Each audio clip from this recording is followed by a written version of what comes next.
এবছর কবে পড়তে চলেছে অম্বুবাচী এবং অম্বুবাচী চলাকালীন কোন ধরনের মানুষকে কোন কোন কাজ করা উচিত নয়, নয়তো যেই সমস্যা এখন ভুগছেন পরবর্তীকালে এই সমস্যা আরো এতটাই বেড়ে যাবে আপনারা ধারণাও করতে পারবেন না। স্বামী স্ত্রীর মধ্যে ডিভোর্স হতে পারে। এই সময়টি খুব একটি গুরুত্বপূর্ণ সময়, কারণ স্বয়ং মাতা ঋতুস্রাব হয় এই সময়। এই সময়টিকে আমোদ অথবা অম্বুবাচী বলা হয়, তাই এই সময়টিকে খুব গুরুত্বপূর্ণ সময় বলা হয়েছে। মাথায় রাখবেন, এই কয়েকটি দিন অবশ্যই শাক খাওয়া থেকে বিরত থাকবেন এবং এই সময় আমিষ ভোজন করবেন না। স্ত্রীরা ধ্যান রাখবেন, এই সময় ভগবানের সেবা ছাড়া অন্য কোনো দেবীদের সেবা করবেন না।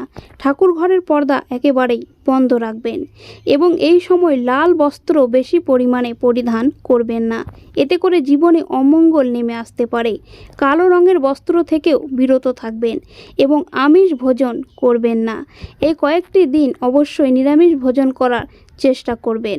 এই কয়েকটি দিন কোনো সাপকে আঘাত করবেন না, নয়তো জীবনে নেমে আসতে পারে ভয়ঙ্কর অন্ধকার এবং কাল সর্প দোষ আপনাদের লাগতে পারে। এই সময় নাঙল চাষ করতে নেই অথবা কোনো গাছের পাতা ছিঁড়ে ফেলতে নেই অকারণে। মাথায় রাখবেন, এই সময় যদি আপনি কোনো জমিতে গর্ত খুঁড়েন বা মাটি খুঁড়েন তাহলে জীবনে ভয়ঙ্কর অমঙ্গল নেমে আসে।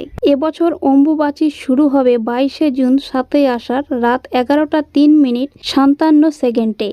এরপর 3 দিন ধরে চলবে এই পর্ব। 25শে জুন 10ই আষাঢ় বিকেল 8টা 28 মিনিট এবং 13 সেকেন্ডে সমাপ্তি হবে। তো অবশ্যই মাথায় রাখবেন এই সময়টি।